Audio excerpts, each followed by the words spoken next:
1장에서는 이방인의 불의와 불경건으로 인해서 하나님을 알지 못하는 자들에게 하나님께서 심판을 예비하고 계시다.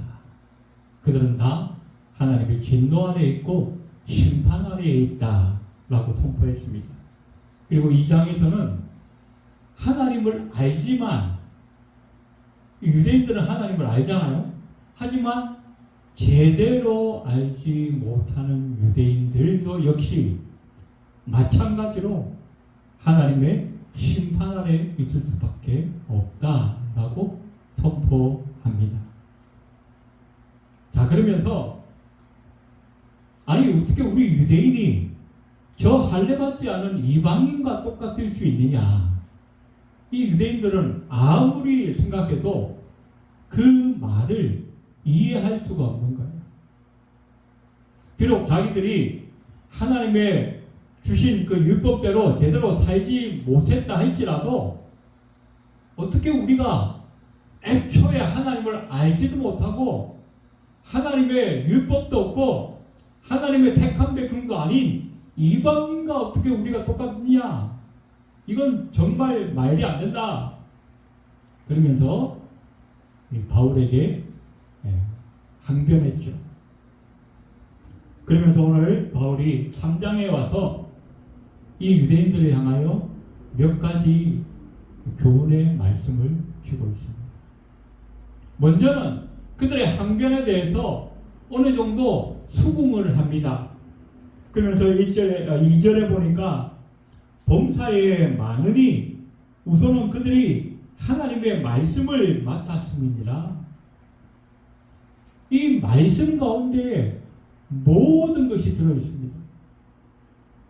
이 말씀 가운데 하나님의 주권과 하나님의 통치하심과 하나님의 섭리하심과 인간에 향한 하나님의 구원의 계획과 예수 그리스도의 복음과 이 모든 것이 다 들어있어요. 그래서 이 유대인들이 하나님의 말씀을 맡았다는 것은 엄청난 특권이 아닐 수가 없습니다.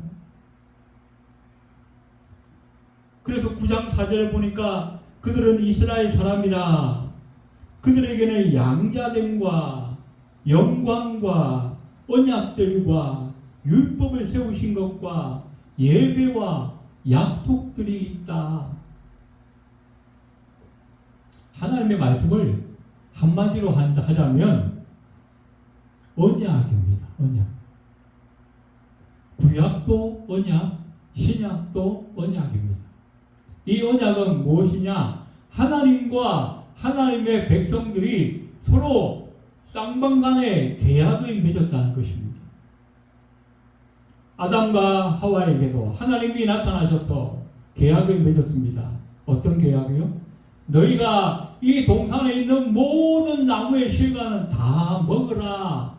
그러나 이 하나 동산 중앙에 있는 선악을 알게 하는 이 나무의 열매는 먹지 마라. 그것이 계약입니다. 아브라함에게도 하나님은 나타나셨습니다.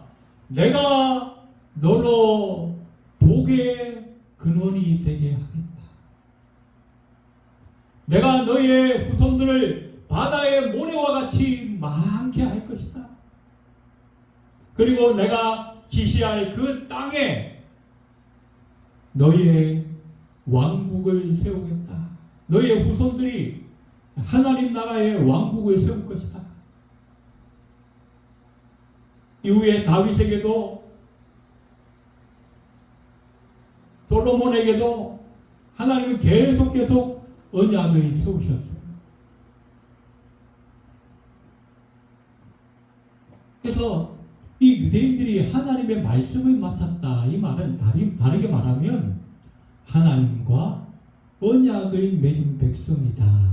이렇게 이해를 할 수 있다는 것입니다. 자, 지난번에 말씀드린 것처럼 그 언약의 증표로 뭘 주셨어요? 할례를 받으라. 할례를 받으라. 이거는 남자와 여자가 결혼할 때 주고받는 결혼 반지와 같은 거예요. 자, 이 결혼 반지를 끼고 우리가 결혼식을 함으로 인해서 어떻게 해요? 이 두 사람의 결혼이 시작되어지는 겁니다. 하지만 결혼식 했다고 해서 이 사람의 결혼이 완성되어지는 것이 아니라는 거죠. 이 두 사람이 어떻게 결혼을 완성하려면 두 사람이 이제 나중에 하나님 나라 갈 때까지 신실하게 두 사람의 부부로서의 언약을 지켜가야 한다는 것입니다. 그런데 만약에 둘 중에 한 사람이라도 아니면 둘 다가 서로의 언약을 신실하게 지키려고 노력하지 않고 애쓰지 않고 애초에 마음조차 없다고 한다면 그 사람들이 아무리 결혼 반지를 10개, 20개 끼고 있다 할지라도 그 결혼 반지는 아무 의미가 없다는 것입니다. 이 유대인들은 이미 그런 모양을 하고 있었어요. 하나님과의 언약 관계를 전혀 지키지도 않고 애초에 지킬 생각조차도 없으면서 껍짓하면 자기들은 할례받은 민족이다. 그것만 자랑하고 껍짓하면 나는 하나님의 택한 백성인데 내게는 할례가 있고 내게는 율법의 말씀이 있는데 그래서 하나님 뭐라 하셨어요? 웃기지 마라. 웃기지 마라. 마음이 없는 백성. 그래서 하나님께서 구약의 여러 선지자들을 통하여서 너희가 회개하지 아니하면 하나님께서 너희 자손을 열방에 흩어버리십니다.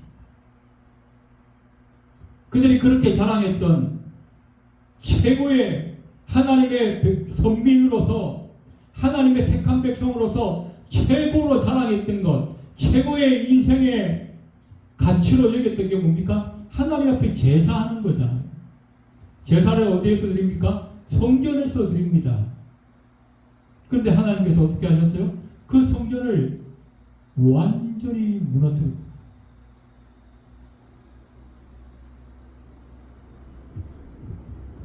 솔로몬 시대 이후로 이 유대인들의 마음이 완전히 하나님에게서 돌았습니다. 그래서 온갖 우상을 섬기고 바알과 아세라를 섬기면서 한쪽 다리는 하나님께 걸쳐놓고 한쪽 다리는 세상 이방의 그 우상들에게 걸쳐놓고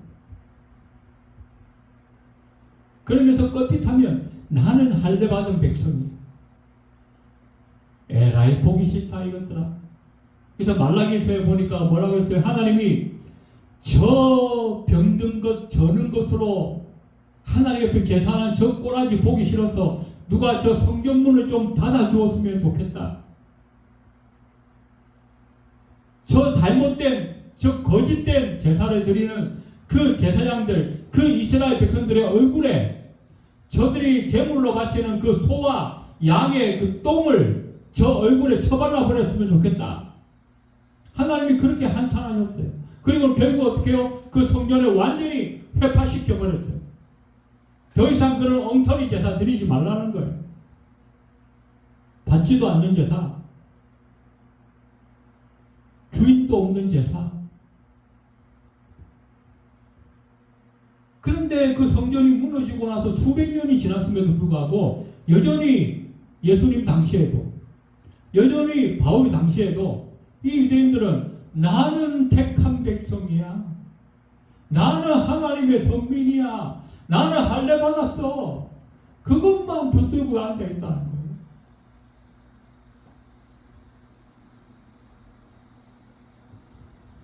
이렇게 유대인들은 하나님의 언약 관계를 철저히 배신해버리고 말았어요. 하지만 우리 하나님은 여전히 신실하신 하나님이십니다.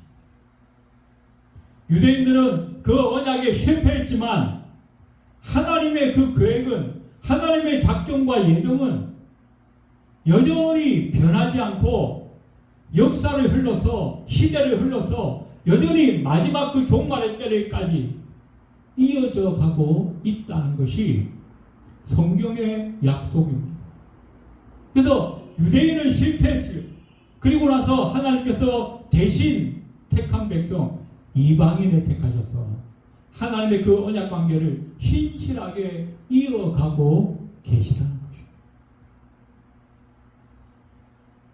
유대인들은 지금 이스라엘 지금도 그 황금동 있는 그 자리에 과거에 솔로몬이 지었던 그 성전을 지어서 하나님께 신실하게 제사를 드리면 메시아가 오셔서 마지막 때 천년왕국 다윗 왕국 때처럼 온 세계를 유대인들이 지배할 수 있는 그런 천년왕국이 올 것이다. 그렇게 지금 계획하고 있지 않습니까?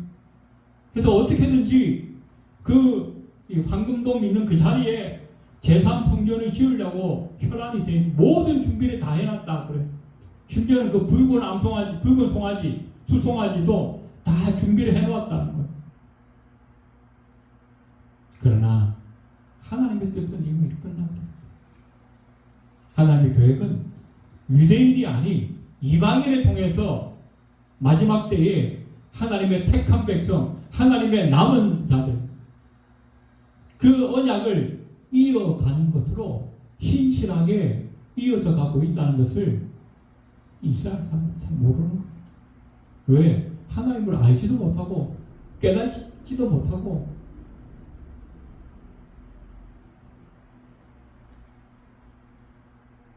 자, 그래서 오늘 3절에 보니까 어떤 자들이 믿지 아니하였으면 어찌하리요?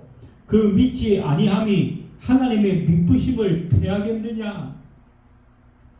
너네 유대인들이 언약을 패하였다고 해서 언약을 신실하게 지키지 않고 하나님을 배신하여 그 언약이 깨진 것처럼 보여지지만 우리 하나님은 그 신실하심을 패하시는 분이 아니십니다. 여전히 그 하나님의 언약은 유대인에서 이방인으로 형태는 바뀌었지만 그 언약의 본질적인 내용은 여전히 이어져 가고 있다는 것입니다. 우리 하나님은 한 번도 그 언약을 폐하신 적이 없습니다.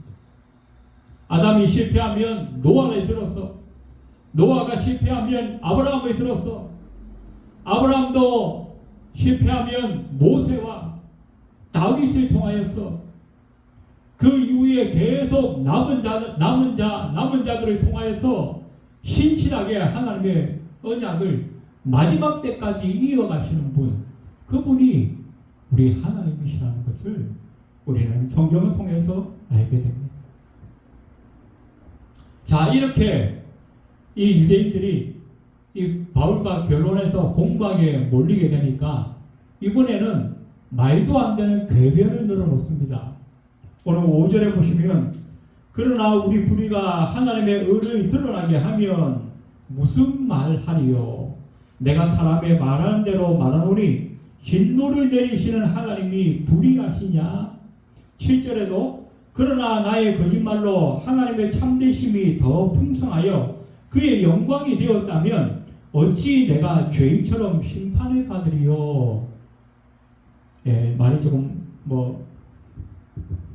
어렵기는 한데 쉽게 말하면 이렇습니다. 유대인들이 하나님께 범죄하고 하나님께 언약을 폐함으로 말미암아서, 쉽게 말하면 범죄함으로 말미암아서 하나님의 의로우심이 더 드러나게 된 거 아니냐 이 말입니다.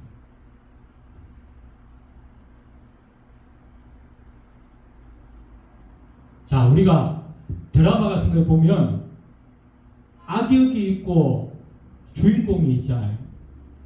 이 악역이 못된 짓을 많이 하면 많이 할수록 그 의로운 사람의 그 주인공의 인기가 더 올라가는 거예요. 고난을 많이 받고 핍박을 많이 당하고 억울한 일이 많이 당하고 다 할수록 이 주인공은 이 보는 사람들의 이 마음을 더 산다는 얘기죠. 그렇잖아요, 그죠? 아, 저 나쁜 놈이 우리 주인공을 왜 저렇게 괴롭히냐? 왜 저렇게 못 살겠구나? 그러면서 사람들의 마음이 점점점 주인공에게로 더 모이게 된다는 거예요. 그런 식으로 얘기를 한다는 거예요. 지금 이 유대인들이 야 우리가 범죄했기 때문에 우리가 언약을 제대로 지키지 않고 우리가 하나님 앞에 범죄함으로 말미암아서 하나님의 의로우심이 더 드러난 거 아니냐? 그렇다면 우리가 왜 심판받아야 되냐? 우리는 하나님의 의를 드러내는데 기여한 공로자가 아니냐라는 겁니다. 여러분 말이 맞습니까? 자, 시편 41편 99절에 보면 내가 신뢰하여 내 떡을 나눠 먹던 나의 가까운 친구도 나를 대적하여 그의 발꿈치를 들었나이다. 또 스가랴 11장 12절에 내가 그들에게 이르되 너희가 좋게 여기거든 내 품삯을 내게 주고 그렇지 아니하거든 그만두라. 그들이 곧 은 30개를 달아서 내 품삯을 삼을지라. 자, 친구와 같이 떡을 먹는 이야기가 나옵니다. 이게 나중에 어디에 나오냐면 예수님께서 마지막 제자들과 최후의 만찬을 하실 때에 나와 함께 떡을 먹는 그 자가 나를 팔리라. 이미 수백 년 전에 가룟 유다가 예수님과 함께 마지막 그 만찬석에서 예수님과 함께 그릇에 손을 넣어서 떡을 먹을 것, 그리고 그 가룟 유다가 예수님을 팔 것에 대해서 수백 년 전에 이미 예언의 말씀이 있었어요. 또 스가랴서에 은 30에 팔리리라. 가룟 유다가 예수님을 팔고 받은 돈이 은 30이에요. 이미 수백 년 전에 구약에 다 예언된 말씀입니다. 그러면 이 예언된 말씀을 가룟 유다가 이루었어요. 예수님은 십자가에 못 박는데 결정적인 역할을 한 거예요. 그러면 이 가룟 유다는 상을 받아야 되는 겁니까? 하나님의 뜻을 이루는 일에 내가 쓰임 받았으니까 나는 하나님께 공로자입니다. 그게 맞는 말입니까? 아니죠. 구약에 이미 예언되었다 할지라도 가룟 유다가 예수님을 십자가에 팔기로 마음먹기 직전에 어떤 사건이 있었어요? 사탄이 유다의 마음에 들어간지라 라고 말씀합니다. 사탄이 우리의 마음에 들어오면 우리가 범죄하게 되는 거예요. 그래서 어떻게 해요? 이 세상 사람들이 하는 얘기가 있잖아요. 새가 내 머리 위로 날아가고 똥 싸는 거는 내가 막을 수는 없지만 사탄이 새가 나의 머리에 둥지를 짓는 것은 내가 막을 수 있다는 거예요. 우리 인간이기 때문에 언제 어디서든지 이 범죄에 대한 유혹이 있을 수 있다는 것입니다. 야, 저 못된 놈 내가 저놈 한 대 때려줄까? 저놈이 나한테 사기를 쳤어? 나는 더 크게 사기치고 싶어.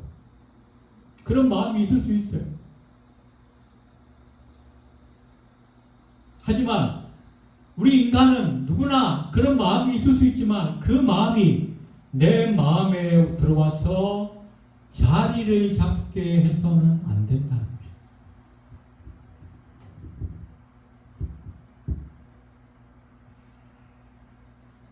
그래서 신약에 보니까 뭐라고 그랬어요? 너희 분노를 하루 종일 해가 질 때까지 품고 있지 말아라. 가인이 아벨을 죽였을 때 어떻게 했어요? 하나님의 천사가 나타나서 네가 마음에 죄가 일어나는 것은 어찌할 수 없지만 그 죄를 다스려야 할 것이었는데 그것을 하지 않았다라고 책망하고 있습니다. 우리 인간은 다 죄인입니다. 그렇기 때문에 불현듯 언제 어디서든지 우리 마음에 죄가 떠올라요.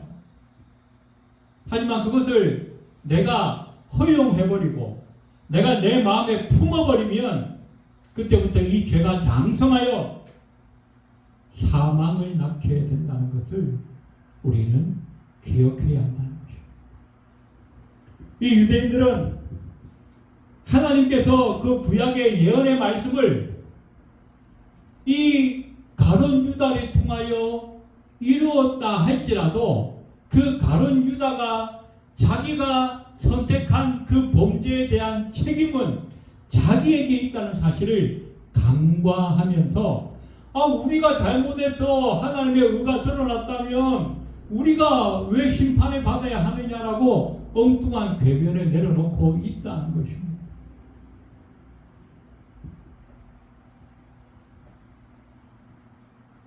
신약 성경에도 보니까 죄가 많은 곳에 하나님의 은혜가 넘쳤다 그런 말씀입니다. 우리는 다 죄인입니다. 그런데 우리에게 뭐가 임했어요? 하나님의 은혜가 임했어요. 그렇다고 해서 하나님의 은혜가 그러면 내일 내가 또 죄 지으면 또 하나님의 은혜가 임하겠네? 그러면 그 다음 주에는 더 큰 죄를 지으면 더 큰 은혜가 임하겠네? 그러면서 계속 죄 지으라고 하나님의 은혜를 주시는 건가요? 절대 아니죠.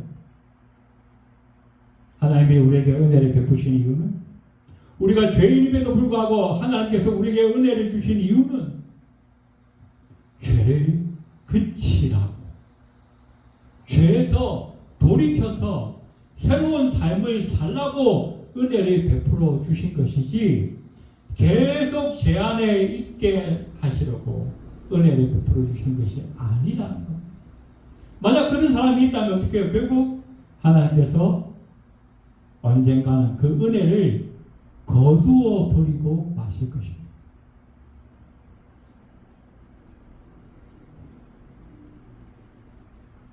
8절에도 보니까 또는 그러면 선을 이루기 위하여 악을 행하자 하지 않겠느냐. 어떤 이들이 이렇게 비방하여 우리가 이런 말을 한다고 하니 그들은 정죄받는 것이 마땅하니라. 선을 이루기 위하여 악을 행합니까? 하나님의 은혜를 받기 위해서 우리가 일부러 죄를 지어야 합니까? 말도 안 되는 소리죠. 그런 사람들은 어떻게 해요? 마땅히 정죄받을 것이다. 마땅하다.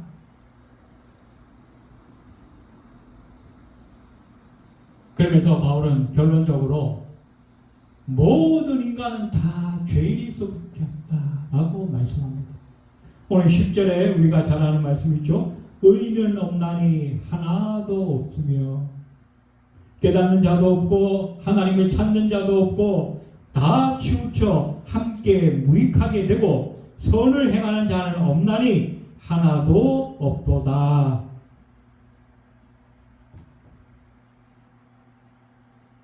세상에는 의인이 없다는 거예요.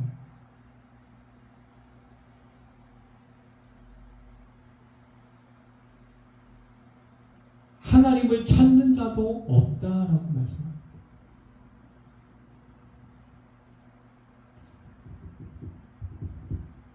저와 여러분은 하나님을 찾아서 우리가 하나님 만난 걸까요? 아닙니다.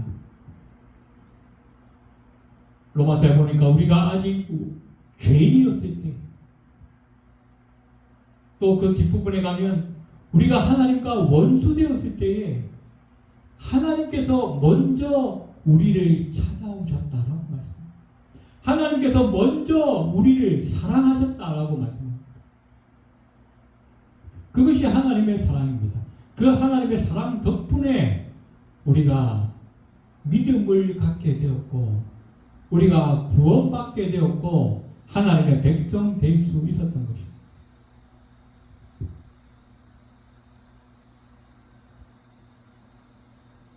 왜 바울이 이렇게 모든 사람은 죄인이다라고 말하는가? 하나님을 알지 못하는 이방인은 물론이요, 하나님을 알되 온전히 알지 못했던, 그러면서 실패하고 말았던 유대인도 마찬가지예요. 그 당시에 모든 로마인들이나 모든 헬라인들이나 모두가 다 죄인이어서 의인은 하나도 없다라고 너무나 강력하게 선포하고 있습니다. 자, 좀 이상하지 않아요? 이 로마서 우리가 오늘 본문에 지금 우리가 로마서를 지금 보고 있지 않습니까?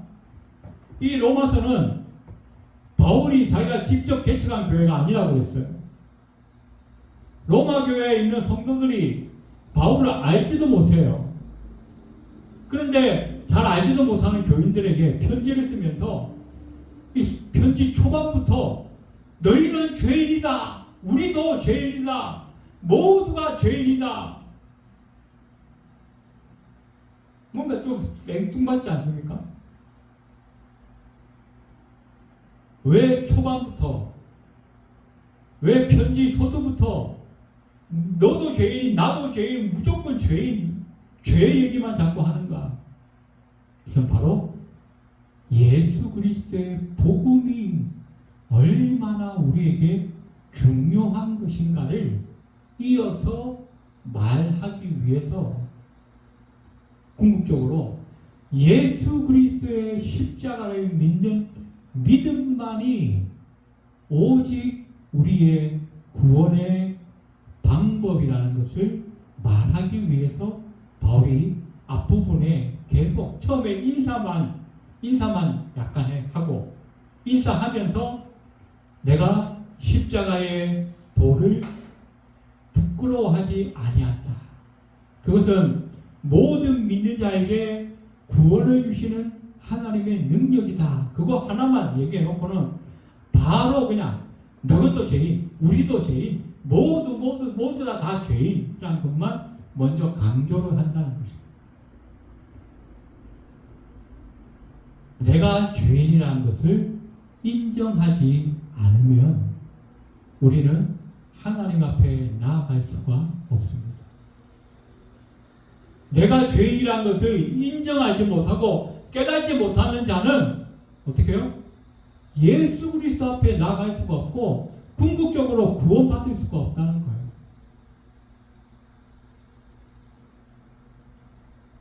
내가 아프다, 내가 병들었다는 것을 인정하지 않는 사람은 병원에 안 가요. 병원에 가야 고침을 받을 수가 있는데 내가 괜찮아, 나 이 정도면 괜찮아, 그런 사람들은 병원에 안 가기 때문에 조그만 병이 점점 커지는 거예요. 나중에 심각한 병이 되는 거죠. 내가 죄인이라는 것을 깨닫지 못하고 알지 못하고 인정하지 않고 시인하지 않으므로 사람들은 어떻게 해요? 하나님께 나아가지 않습니다. 예수님께 나아가지 않습니다. 그래서 어떻게 해요? 구원을 받지 못하는 겁니다. 반대로 그러면 내가 죄인이라는 것을 인정할 때에, 내가 죄인이라는 것을 시인하고 동의할 때에 비로소 우리는 어떻게 해요? 아, 내가 이 죄 문제를 해결해야겠구나. 그러면 내가 하나님 앞에 나아가야겠구나. 예수님 앞에 나아가야겠구나. 그런 정상적인 반응을 할 수 있다는 것입니다. 그래서 오늘 바울은 자기 얼굴도 모르는 이 로마 교인들을 향하여서 우리는 모두가 다 죄인이다. 모두가 다 죄인이다. 그것을 강력하게 말하고 있다는 것입니다. 저와 여러분은 죄인인 것을 믿으십니까? 죄인인 것을 인정하십니까? 이미 우리는 그것을 인정하고 믿었기 때문에 주님 앞에 나왔고 구원을 받은 줄로 믿습니다. 아직도 우리 주변에는 내가 죄인인 것을 알지 못하고 깨닫지 못하고 시인하지 않고 동의하지 않는 사람들이 많이 있습니다. 그 사람들에게 우리가 더 열심히 복음을 전해서 그들도 하나님 앞으로 인도할 수 있는 저와 여러분이 다 되시기를 주님의 이름으로 축원합니다. 기도드리겠습니다. 고마우신 하나님, 내가 죄인인 것을 인정하고 주님 앞에 나와야 구원을 받을 수 있는데 아직도 이것을 인정하지 못하고 주님 앞에 나오지 않는 많은 사람들이 있습니다.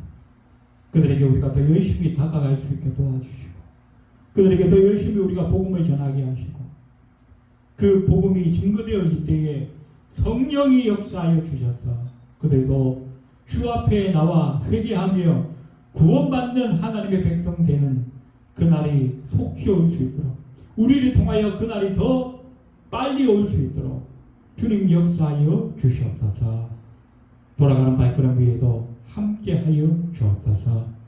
예수님의 이름으로 간절히 기도드리옵나이다. 아멘.